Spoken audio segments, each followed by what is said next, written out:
ZMT Sports back. Week 3 edition. Tom, we are already in week 3. Where the fuck is the time going? Holy crazy, shit. Man. It's I know. Crazy. The season's going to be over before we know it. I do love it, but I hate it. I don't want the season to be over. You know what I'm saying? Yes. But we are in week 3. We have a lot of things to talk about. Tom, I know you have a lot of frustration to talk about. Me, not so much for once. I'm happy for you, at least. Thank you. I'm happy. I'll be sunken back to earth next week, but we'll this week I'll talk about it. Yeah, we are in week 3 coming up. Let's get on to it. Tom, you have anything to say? No, I'm just ready. Same format as always. We'll give you our local landscape. We'll go into the fantasy where we'll do our bets, and we're gonna keep that, keep that same energy. We're gonna keep that name that college again this week. Mikey D got 3 players ready, and yeah, I'm ready to go. I'm ready to rant about my Jets too. So, all right, Tom, we will be right back. Yes, sir. ZMT Sports back. Week 2/3 local landscape, and Mikey D. I'm just gonna take the floor. I'm going to take the floor this week. The last 2 weeks you've opened up with the Cowboys, whether it be talking about their first matchup against the Buccaneers, to what happened, to them after on our week 2 pod. But I'm going to start because this motherfucking team, bro. I last week on the podcast, I said that they were going to lose. I owned that, right? I said that, that I said they were going to lose. Earlier in the week, I thought they were going to win. And I was like, no, don't be stupid. They're going to lose, but it'll be close because New England is not that good of a football team. Simple as that. That's what I believe. And that's what I still believe, honestly. And I'll get to it. But as I woke up Sunday morning, it was my first time in MetLife since I think it was October 31st of 2019. It was the last time I stepped foot in MetLife Stadium. It was a win against the Giants. And I was excited.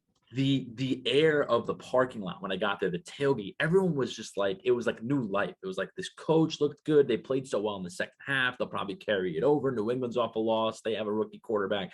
Are they really as good? I'm like, there might be a chance that we win this. Then I go doing my jet takes. I'm getting everybody back at the tailgate. My brother does one. Kyle does one. Russ does one. My little cousin does one. Everybody's into it. We're all pumped. We walk into the stadium, one of the loudest stadiums I've heard since 2015 when they went 10-6. I mean, the Jet chant was loud. The player intros were electric. It was like a new, complete and overall feel for this team.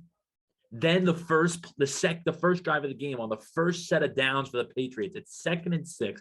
Mac Jones completes a pass. Marcus May, Javon Guillory ripped the ball out of, I think it was Kendrick Bourne's arms, right? And we're going nuts. We're going crazy. The whole crowd's going nuts. We just got the ball. We're going to have the ball on the 20-yard line. We're going to go up 7-0 or 3-0. We get ball at halftime. This is amazing. Then out of nowhere, I'm sitting 20 rows up midfield. So I see Robert Saleh smacking his hands towards the ref. The guy next to me goes, they called forward progress. I heard the whistle. They called forward progress. They can't challenge it. The refs right off the bat fucked the Jets, and it changed the whole momentum of the game. Right after that play, the Patriots with their run game and the check downs, bang, bang, bang, field goal, down 3-0. Second play of the game for the Jets is an interception for Zach Wilson. And then the whole game gets blown up, and it's deflated. It right then and there, it is fucking deflated. And that second pass by Zach Wilson, which I called, I told my cousin sitting next to me, I go, his first pass is going to be an interception because that's what happens to young Jet rookie quarterbacks. Absolutely. Or young quarterbacks against Bill Belichick's defense. That's what's going to happen. Did I think it was going to spiral into 4 fucking interceptions? Absolutely not. Yeah. And on Sunday at that game, I'm like, this dude is not it. This quarterback is not it. Zach Wilson's not it. I've calmed it down a little bit. I now have I have my brain back in my head, because when you're at a game, you get pissed off, you get angry. But absolutely. I have my brain back in my skull. And I'm not going to judge the dude on 8 NFL quarters, but I will say what happened on Sunday was deja vu to what I saw. It was pitiful. Sam Darnold seeing ghosts. Zach, I'm going to say this now. My first takeaway. I'll go to my 3 Jets takeaways. for the game on Sunday was my first one was Zach Wilson sucks. I think I just covered that. You can't spiral out and You just throw had to repeat it. throw 4 touchdowns in an NFL football game. I mean, 4 interceptions. You just can't do it, right? It can't happen. My second was Mac Jones sucked.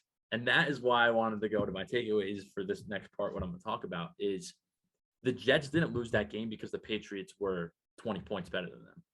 They lost that game because Zach Wilson threw 4 interceptions, giving the Patriots short field, which then fed right into their check down, short throw, run the ball, and still get points. Every time the Patriots started, in Jets territory, not past the 40, their drive stalled. They went nowhere, literally nowhere. So that was the big key. If Zach Wilson doesn't turn the ball over 4 times, the Jets probably win this game. If the Jets have Sam Darnold, they probably win this game. If the Jets have any other quarterback in the NFL that's not a rookie, they probably win this game. And I'm going to say this about Mac Jones. Being there, you get a totally different feel of what a rookie quarterback is and what a quarterback is in general. Mac Jones, I counted 7 times, had a guy, and then I went back and watched the all 22 film, had a guy open more than 20 yards down the field and took the check down. That's not going to fly in the NFL. And that's 2 straight weeks of doing that. You could be safe and you could then be told and catered, you do not throw the ball down the field. The Patriots ran a beautiful trick play. They pitched it out to James White. Mac Jones trailed back. James White threw it back. And then Mac Jones had all the time in the world to choose 2 guys that were both wide open. He had a dude for a touchdown, Jacoby Myers, 50-yard touchdown. He took Jonnu Smith on a 5-yard crosser, which is definitely the route you throw if the deep guy is not open. Like, that's definitely what they taught him. It's like you throw that short pass if the deep guy is not open. And he chose the short pass, even though the deep guy was open. And he did it all game.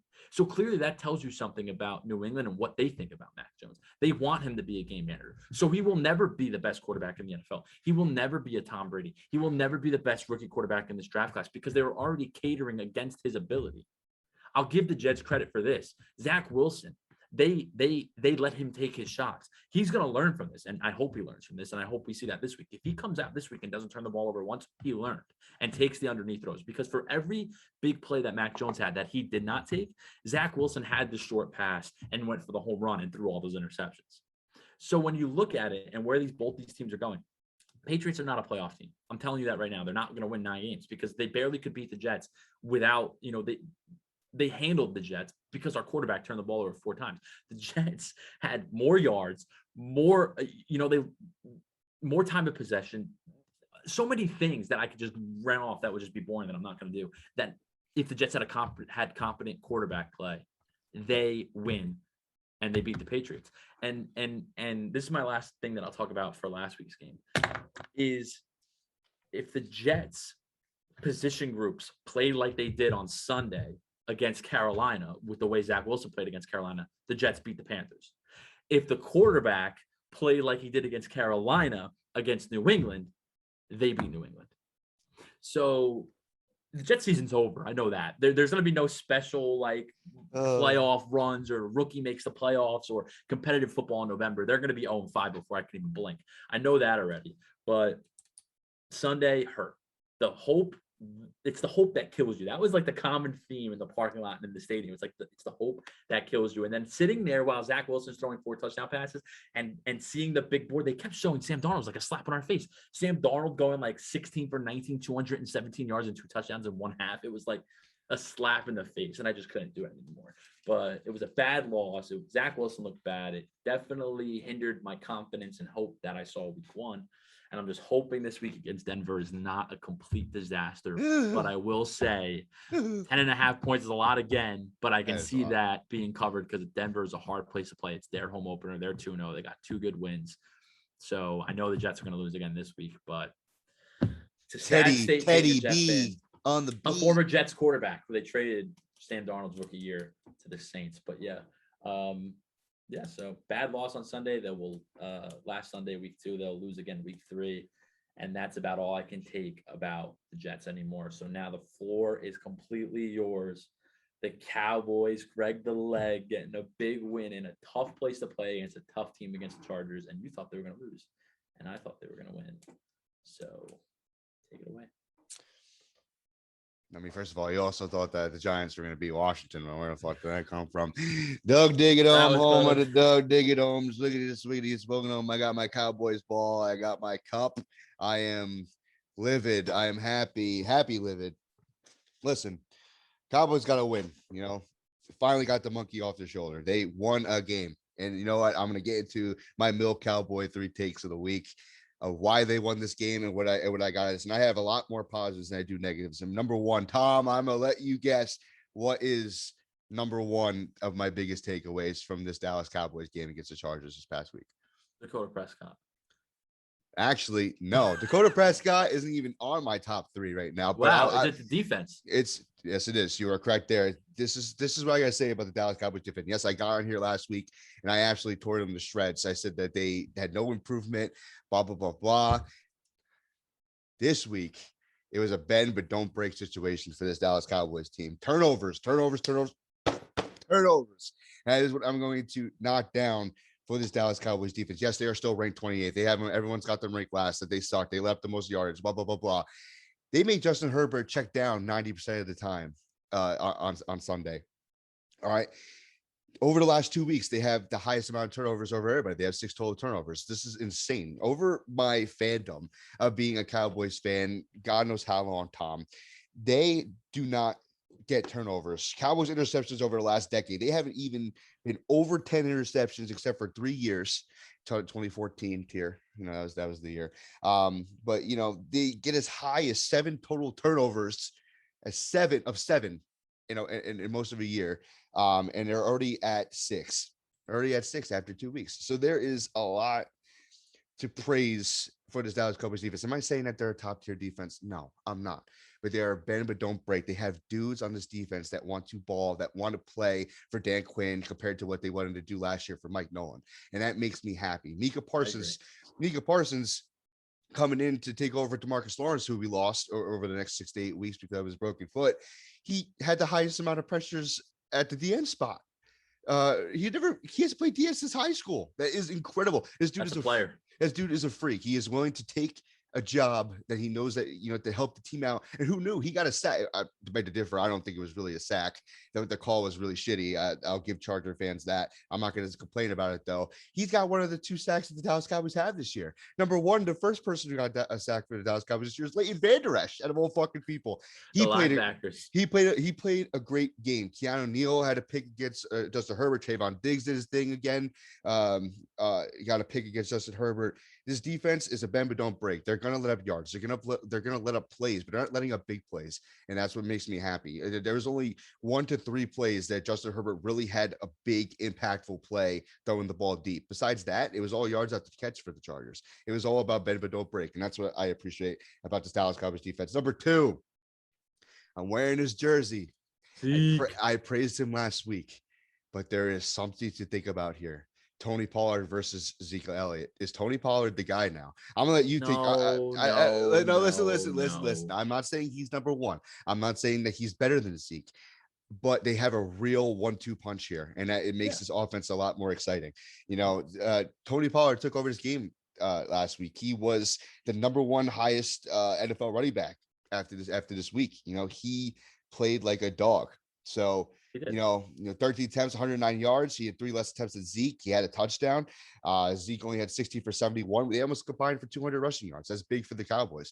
And that takes a lot of pressure off of Dak. But you go ahead. Sorry. Yeah. No, just because you asked for my opinion on that. I think it was just a matchup based thing. I don't think Tony Pollard will ever get as many touches as Zeke in the run game as he did last week. I just think that the change of pace, the fast, and he had the big plays. I think it was just a perfect offensive scheme against the Chargers. That change of pace really, the Chargers got some big guys up front, and the change of pace, the quick hit, the outside zone runs, like it was just beautiful for Tony Pollard, who was I love Tony Pollard, but I think the conversation about him being better than Zeke, which I see, it's Zeke does so much more than Tony Pollard does that Yes. aren't on the stat sheet. That's why Yes. I will always say Zeke is the Dallas Cowboys #1 running back. Yeah, we know Easily. Justin. Shout out to Justin Roosh if you ever listen to this. I don't think Loves he does. Tony Pollard. He loves Tony him. Pollard. He hates Zeke. He's like, who's the #1 running back for the Dallas Cowboys? Now he asked me this, and I'm like, it's still Zeke. It's still Zeke. Yeah, like, it'll but always Tony, be Zeke. obviously, Tony Pollard is giving him a run for his money, but it's not because he's going to try to take over #1. It's because they have a real good 1-2 punch. Get it different. Tony Pollard had one drive single-handedly where he took care of the Chargers. He was getting the ball constantly. I think it was 5 straight plays that he got the ball. If it was from a pass, 4 runs, and he just took over that drive. And they're protecting Zeke too, like his workload. They don't want to kill Zeke either. It's perfect. Like you said, it's the perfect 1-2 punch. Exactly. But he had a lot. Zeke had a lot better game himself this week rushing the ball, which made me happy. The fact that they both scored shows that we can run the ball, especially with Zach Martin back. Even with Leon Collins being out, we could still be able to run the ball, which is good because that Chargers deep front, they have a good defensive line for sure. My last takeaway is that coaching needs to be a tad better. The reason why I say tad better is because Kellen Moore called an awesome game first half of the game against the Chargers, and only 14 points came out of that game total offensively. Defensively, obviously Dan Quinn called a great game. Things need to be they need to get better. Obviously, you got less yards, but then at the end there, that minute and a half, trying to get down the field to get a field goal, was very sketchy. I did not like the clock management at all. I got to blame Mike McCarthy for that. I got to blame Kellen Moore for that. You hear what Kellen Moore said? He said that it was because a cart drove in front of the clock or something like that he couldn't see it. Did you see that? Yeah, he blamed bad clock management. Like that is just really bad clock management. Thank God, Greg DeLay, he came through. He improved from last week. That was great. He did what he had to do to help the Cowboys win the game. But that's the last takeaway I'll give is Cowboys coaching needs to be a tad better because if they were perfect, if they could be close to perfect, the Cowboys win that game with ease and a lot less stress. So that is my 3 takeaways from the Cowboys game. I'm glad that they won. I'm happy that they won. Obviously, but there's a lot more good things to take away from last week than I did from 2 weeks ago. So the Giants. Let's do our or do you want to do our preview? The G-men. No, I gave my preview for the Jets already during my little rant. They're going to lose this week. 10.5 points, a little disrespectful. Their defense might, the defense might show this week. Teddy Bridgewater, that Broncos offense got a lot of weapons. They're very dangerous. This one could be ugly for the Jets. But it'll be a good test for their coaching staff to see how they get the players to play. Traveling out west, road game, tough place to play, high altitude. It's gonna be for me. It's gonna be less about the outcome of the game and just how the team looks. Like, do they play hard? Do they keep it close? I don't expect them to win at all. Like, they're not going to win. But I want them to keep it close. I want the coaching staff to show the fan base that, like, no matter who's on this roster, we're going to get them playing 100% against whoever we play, wherever we play. And that's just what I want to see. So that's my prediction for the Jet game. They're going to lose, but just keep it close. Please, dear Lord, we need that. We need that. Please keep it close. And Zach Wilson, don't turn the ball over 4 times. But as for the Giants, man, I don't think it gets as worse as of a loss than it does in that Thursday night game. And I guess the 2 things I want to say about it is Darius Slayton catch the effing football. And number 2, Joe Judge is not, to me, Joe Judge isn't it. He's not the coach, man. He isn't. The fact the Giants lost that game on a special teams blunder when your head coach is a special teams coach is so ironic to me. And it's so bad. And this guy, man, between the throwing the challenge flag on a scoring play, when that can't happen, losing a timeout last week against Denver, to his coaching in this game. Yeah, you can blame Jason Garrett. Yes, you can blame Patrick Graham for what they were doing. But at the end of the day, it all stems back to the head coach. That is his coaching staff. And the fact that he didn't get into that special teams huddle and say, nobody effing move. There's no Dexter Lawrence isn't affecting that kick no matter what he does. He's over the center. There's nothing he's going to do that's going to affect that kick. So why the hell is he moving? And I know the slow-mos and then that and this, that he wasn't offsides. Do you really expect a ref to see that when you have to minimize the fucking bar on a video to go like 0.2 miles an hour to see that he actually timed the snap perfectly? Like, come on, these refs are humans. If you want refs to be that on top of it, make everybody a robot. Like, exactly. It's not going to happen. So to me, I think my biggest takeaway is I don't like Joe Judge. I thought he did well last year, but he's got even a better roster this year, and they're 0-2 again. So clearly the Giants are not choosing their head coaches, right? I don't think he's the guy, and maybe you can make the argument that Dave Gettleman's not the guy. He's not putting the right team on the field for his coaches, but I don't like Joe Judge. Joe Judge got to show me something this week. I do think the Giants will win because of how well the quarterback's been playing. Daniel Jones is going under the radar. He's been playing really well. I think he could take advantage of that Atlanta shit defense. But to me, the Giants are always going to be hindered by their head coach because he just seems to not. He's too rah-rah for me. He's too like make these guys run all these laps and they're still making all these mental mistakes. It's like just doesn't make sense. It's like the messages aren't, connecting. Sure. But that's my takeaway. The Giants think they'll win this week against Atlanta, but Joe Judge to me is not the right coach for them. Yeah, I was that's basically my biggest takeaway too. As much as I bash the guy and everything like that, Daniel Jones really is having an underrated good season so far. But it differs 2 games. Last week his capability on the ground is so impressive. It really is. He's like the third best running quarterback in the league. Exactly. Murray, Lamar Jackson. They gotta expose this Atlanta defense this upcoming week with that read option that they were doing against Washington, because Washington is a 10 times better defense than Atlanta is. The fact in the thing is too with Daniel Jones, I realized too, if he gets time, he could tear you apart. If he gets time, he tear you apart. And that's what they did. The offensive line really stepped up compared to week 1.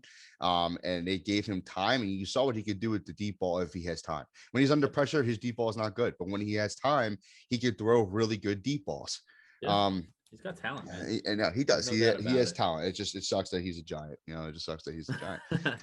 They need to utilize his legs more. You're 100% right. Yeah, but that's all I really got to take away. I do think they're going to beat Atlanta this week. They should beat Atlanta this week, and just like I said for week 1, because I didn't expect Denver to be this good either. But like now this, do we know really if Denver's that good? Yeah, they beat the Giants, who clearly look like they're a mess, and they beat Jacksonville. So we don't know yet. But and now they're playing the Teddy Jets. Bridgewater. But now they're playing the Jets. Teddy Bridgewater's a perfect game manager, Teddy Bridgewater. But we'll see. We'll see what Denver looks like this weekend home against the Jets. And then the Jets are gonna win. Now Tom State's no. But based on their schedule, we really don't know what Denver is. They haven't played anybody yet. Let's see. I understand. I understand what you're saying. Enough about once again, we missed you. Who? On your takeaways. Yeah, we missed you. Talk about this week's game, and we know who they play this week. Yes. We know the stage and where they're playing and what time they're playing and what day they're playing. Mikey D, for the 3rd straight week, are you going to bounce around my question, or are you going to give me a straight effing answer? I'm going to give you a straight answer. Will the Dallas Cowboys beat the Philadelphia Eagles this week? And I know I've been pushing around, beating around the bush, fuck, I fight that. Pushing around the beat. Yes, the Dallas Cowboys. Finally, Dallas Cowboys are going to beat the Philadelphia Eagles. They're not going to make it fucking easy. They're not going to make it stress-free. It's this rivalry game, but we are in Jerry's world. The Eagles, they've been playing kind of well the first 2 weeks. Obviously, they beat a shit team in Atlanta the first week, and all Eagle fans are coming out like, "Oh, we're first in division. Fuck you." That's what I gotta say to you. Fuck you. And then you guys play a team with no fucking offense, and then you played a somewhat decent defense against San Francisco 49ers, and then you guys couldn't do shit offensively with Jalen Hurts. The only thing, I am worried a tad bit, because I think Jalen Hurts is very talented. I think he can make big plays and everything like that. But if the Cowboys bend but don't break, and they cause turnovers like they have been doing, and if they get under pressure on Jalen Hurts, if Micah Parsons goes around the corner and just gets in Jalen Hurts' face, I think that they will cause turnovers. I think they will cause him trouble. And the Cowboys could run away with this game. I generally do feel that way. It could. I think they need to keep Jalen Hurts in the pocket. Yes. Don't let him get around and make plays with his exactly. legs and get guys free and offset plays. Just keep him in the pocket. Make Philadelphia, make Nick Sirianni, rookie head coach, come into Jerry's world and feel the pressure. Yes. Feel the pressure. Don't let like his off script shit. Because I'm not worried about the Dallas Cowboys offense. Yes, the Eagles have a very good D front. They do. But Brandon Graham is out. Yes, Brandon Graham is out, and I don't think their secondary is their strength at all. I think that their deep front is and once again, this is gonna be another game where Dak's gonna have to throw the rock, I think. But it's not gonna be that serious where they don't run the ball at all. They're gonna try to run the ball, and if it's not established, then they're gonna just let Dak throw the rock. And I think that he can throw all over that Eagles defense for sure. If I'm gonna make a score prediction, I am going to go. I'm gonna go 24-17. Dallas Cowboys. I think they win this game by a touchdown. I think that the Eagles are going to have a chance to tie the game up, and then the Cowboys defense is going to get in Jalen Hurts' face and cause a big turnover to seal the game. That is my prediction. I agree with you, but I think the Cowboys are going to beat them by a little more than 7 points. Give me the Cowboys 27-17. I like it. So my recap for our locals this week: Jets will lose to Denver. I don't know if it'll be big or small. Who the hell knows? Let's give me a score. Giants Give me a score. Give me a score. of the Jets Broncos. Yes. Oh my God! Can I give you two scores? Can I give you two scores? Can I give Sure. you two scores? Sure. Because I have a rookie quarterback, so I need to tailor my prediction based Absolutely. on what he does. If Zach Wilson looks like he did last week against New England, or even like half as bad as he looked like in New England, the Jets will probably lose this game 27-10, 31-10. If Zach Wilson looks like he did against Carolina and the rest of the position group looks like they did against New England, the Jets will probably lose 24-14, 21-10, somewhere around there. That's my prediction for the Jets Broncos game. Obviously, I do think the Broncos are going to win this game. I think that defense is very good on Denver. I'm sorry. Don't be sorry. I know. I just love saying I'm sorry to you because it makes I like to play the guilt trip. I am going to give Zach Wilson the benefit of the doubt. I think he cleans things up this week a little bit. I do think the Jets defense is very competitive. They'll make Teddy Bridgewater, have to make plays. So I am going to go. I'm gonna say 21-17 Broncos. Jets cover. Nice. I think the Jets cover, and I think that Zach Wilson gets a couple of touchdowns this week compared to last week. Awesome. I appreciate that. Hopefully that does happen. As for the Giants, I think they win a close one, 27-24. I agree. I think I'm gonna go 28-24. Nice. The Giants beat the Falcons. It's gonna be a couple touchdowns in that game for sure.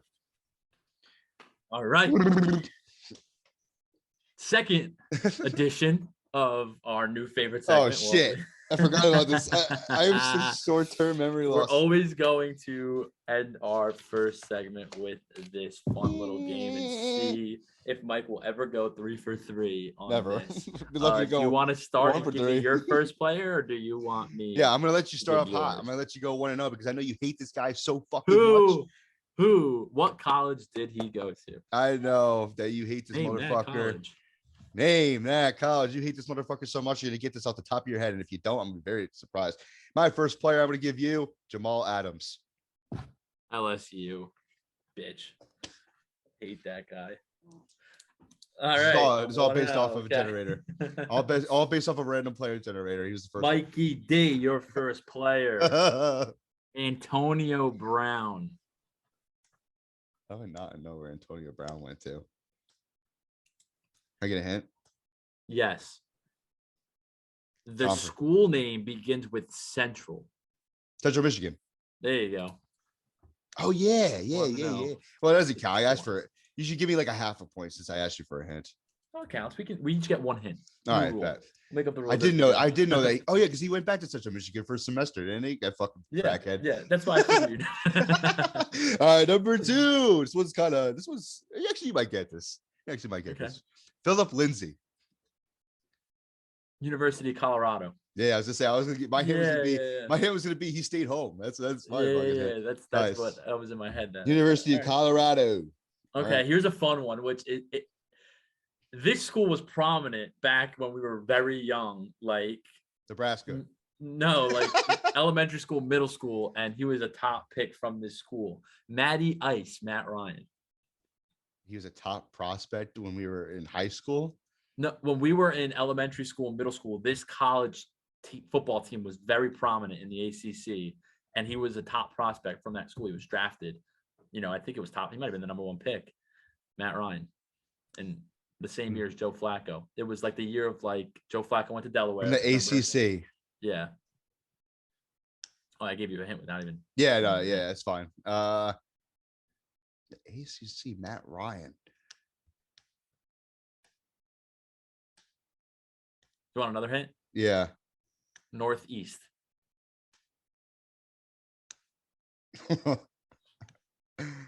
Connecticut.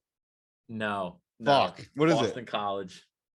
Oh, fucking whore, dude. I'm so bad. They're not a big football team. Yeah, school anymore. ACC. Can I guess not even in the fucking ACC? I'm retarded. I was thinking of Big East, fucking American Conference. I'm so stupid. All right, I hate fucking college football. All right, you're gonna get 3 for 3 one time this time. I hope so. Keep doing it. You're gonna tell me, switch the game. You're gonna tell me that this is nice and easy for you. I hope I picked up. Well, the third player is always gonna be one from our team. Jets or the Cowboys, yes, and I love this guy. I know you love this guy. So it's easy.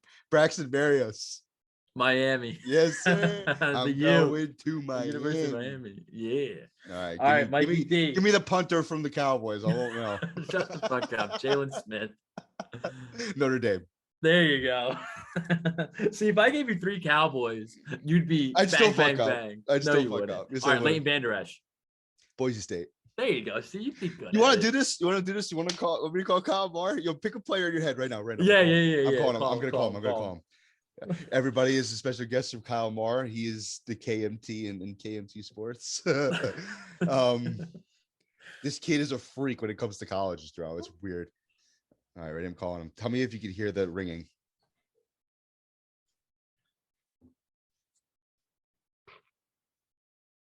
I can't.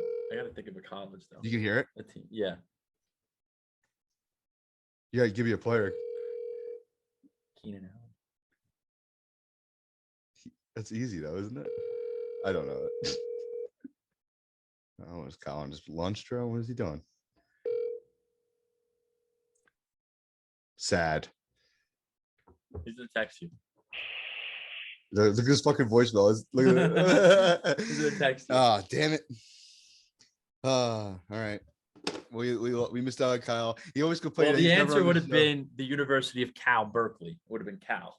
He would definitely know that. He's a freak. Probably would, yeah. He knows everything. If he calls you back in our next segment, we'll still do it. All right. We'll be like, all right, well, okay. Deal. Just make sure. Even if he texts you, says like, "What's up?" Just be like, "Keenan Allen, college." And then if he answers it, just do it up.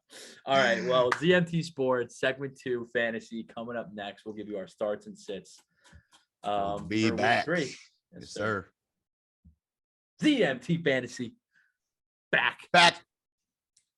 Week 3, Mikey D, give the rundown. How'd we do week 2? I know I fucked up with Henry. Run. Yeah, fuck you for that. Especially because, we'll talk about that. The run is over because of me. Yeah, no, it's not.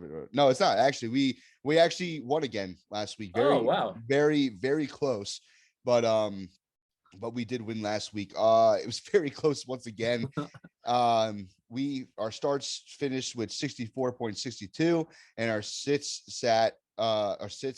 fucking, I can't even talk right now. Recorded 52.4 points. So and 30 of them were Henry Ruggs, right? And 30 of them were Henry Ruggs, you motherfucker. Oh shit. All right, well, fuck. Let's start off week 3 hot. Mikey D, give me your 2 starts. You want my 2 starts? I'll give it to you. I am going to. I wish that you went first because, it'd be kind of nice that a little dynamic duo we're talking right here. But I'm going to go with Sterling Shepard to be my first start this week. Okay. Obviously, I'm spoiling what you're going to pick. Spoil mine. I'm not spoiling your pick, but this guy is getting 27.9% of the share. I think that he is establishing himself as probably the number 1 over there in New York right now, receiving wise. Obviously they have Kenny Golladay. He's not doing it for me. He's not rubbing on me the right way. He's not producing points, but Sterling Shepard is. Dude, his stat line last week at 60 catches, 207 yards, and should be 2 touchdowns. They only had 1. Rest in peace, Justin Bruce. God, he would have won like $8,000. Oh, I know. God, that hurt. But he's on the field a majority of the time for the Giants when they're out there on offense. He's on 93.8% of the snaps. I think this guy is going to continue his tear as the possible number 1 for the Giants this week. And for your fantasy team, I would start him against Atlanta this week for the New York Giants. And then my second start, I'm going to go with another receiver here. And this is going to base a lot off of Carson Wentz is playing because he loves this guy. I'm going to go with Michael Pittman Jr. to start this week. Yeah, for USC. Yeah, whatever. Fuck you. For the Colts, and they are playing. Who are they playing again? They're playing the Titans. The Titans, yes. Titans defense is poo. They're poo. That's why I picked Michael Pittman Jr. Terrible. But 35% of Carson Wentz's target is going to Michael Pittman Jr., which is big. He had a big week last week, 12 targets for 123 yards. This guy is a big dude, and he can get up, get the ball. He can run after the catch. He's not afraid to get hit, and that is why he puts up points fantasy-wise. And I guess this Titans defense that is poo.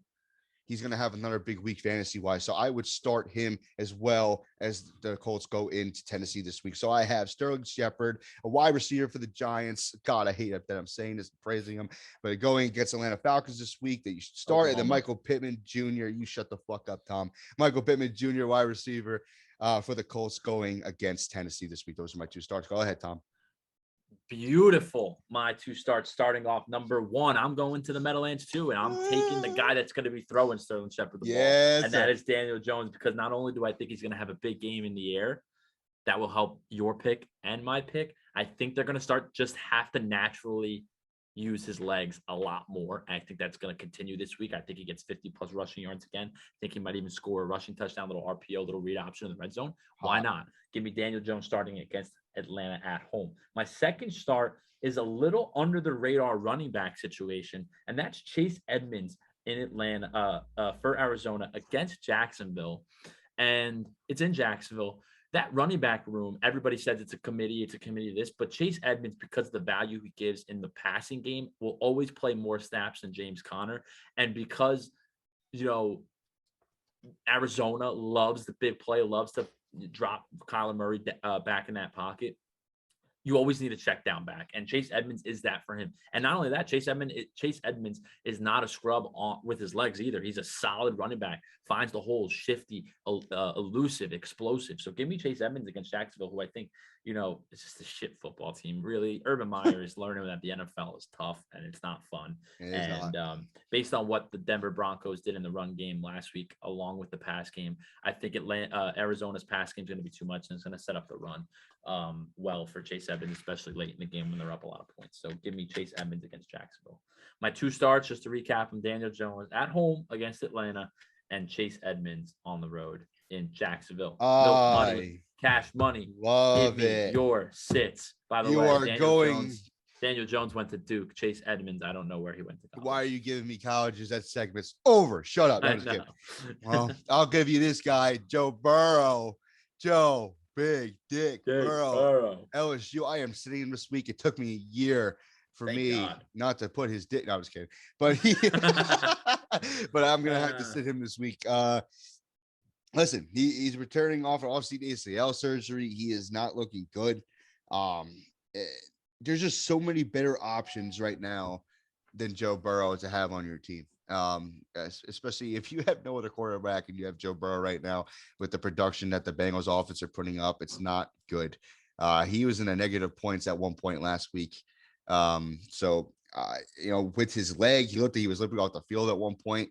You got to sit him. You got to sit Joe Burrow. As much as I love you, Joe, and your big dick, I'm sorry. I got to sit you this week. So Joe Burrow, QB, Cincinnati Bengals against who are they even playing? I don't even fucking know who they're playing this week. They're playing the Steelers. They are playing. Oh, okay. Sit them. That defense is lethal. Second sit, I am going with Ronald Jones, running back, Tampa Bay Buccaneers. I am going to sit him because Leonard Fournette just has the workload right now. Ronald Jones is just not the guy. It sucks because, he gets in for 41.3% of the snaps. But at the same time, his target share is only 3.7%. So he's a better pass blocking. He's a better, exactly. So I think that's why they put him out there. Exactly. So him scoring points for you. I know Justin Roosh has him as one of his starting running backs. Doesn't have anything else. You got to find another running back right now. You got to find another running back right now. You got to get rid of this guy, find someone else off the waiver wire. Or bench this guy permanently, because Ronald Jones is just not it for the Tampa Bay Buccaneers right now. They're playing a decent Rams defense this week too. So Leonard Fournette's going to have to put his body on the line against this Rams defensive front. It's not going to be Ronald Jones. So I have, further recap, I have my two sits. I have Joe, big dick, Burrow, small dick, medium dick, sloth dick. You know what I'm talking about.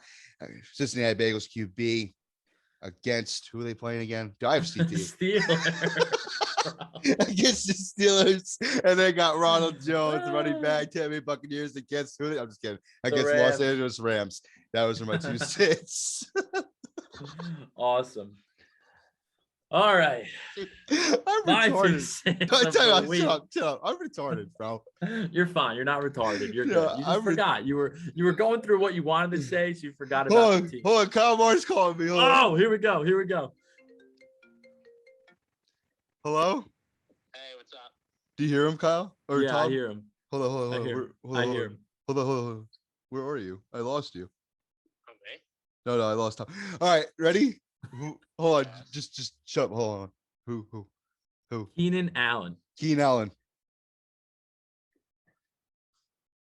Kyle.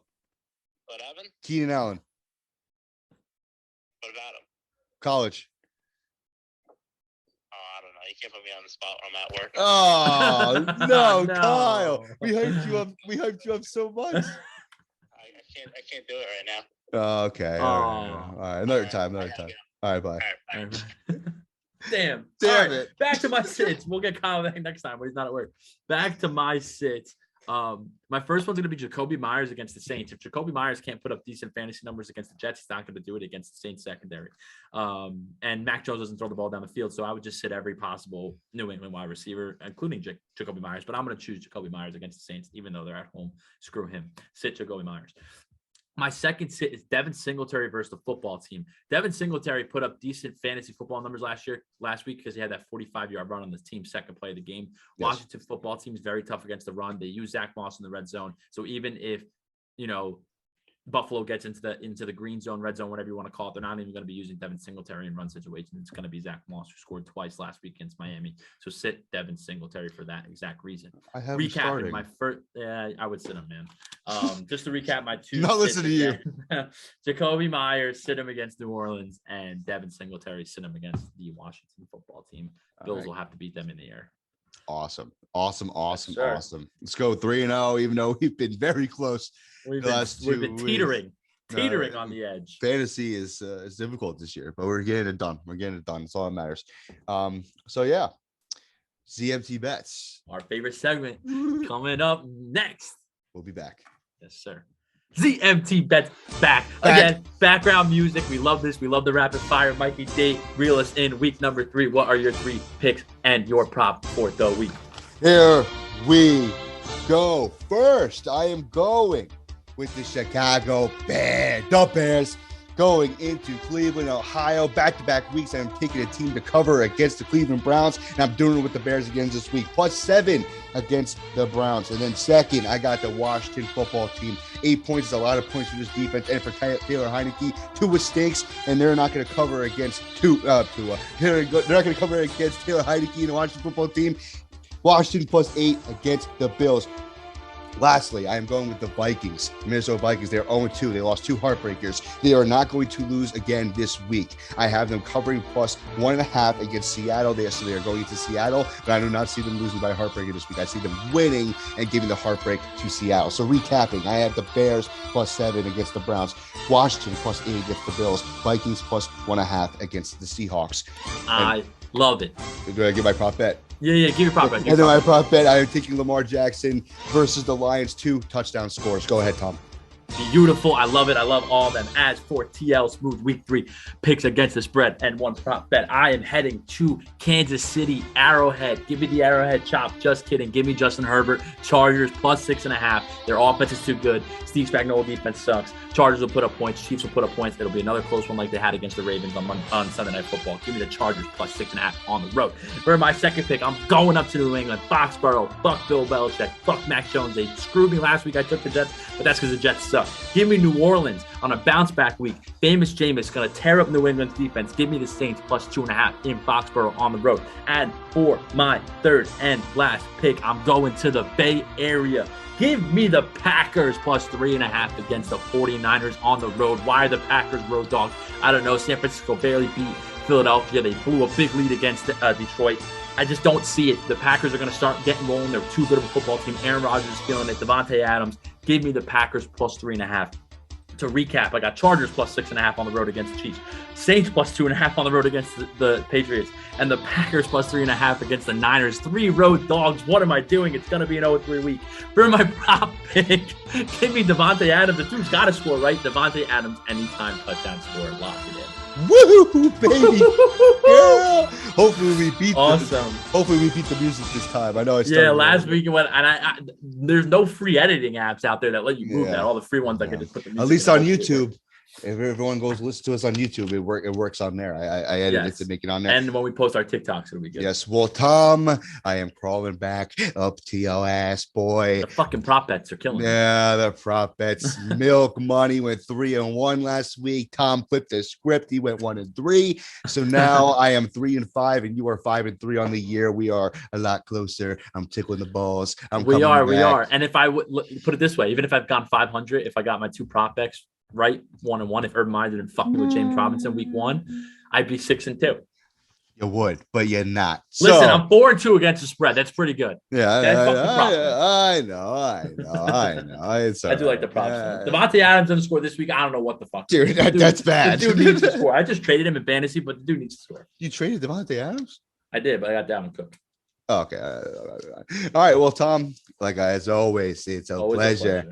Follow us on Facebook, Twitter, Instagram, YouTube, yeah, sister's ass, and sports_ZMT. As always, we are here giving you our best advice for fantasy bets, local coverage, and we will do it all again next week for week 4. Tom, you got anything else left to say before we conclude this episode? God bless everybody. Win some money and let's get after it. Week 3, Sam Darnold tomorrow night. Take them, hammer them against the Texans -8.5. Big day for Sammy Kid. Yes, sir. Teaser that bet a little bit. Teaser. Oh, I know I love that shit. My God. You asshole. You slipped that in there. Yes, I did. ZMT Sports. We will be back next week. I'll see you later, Tom. See you later.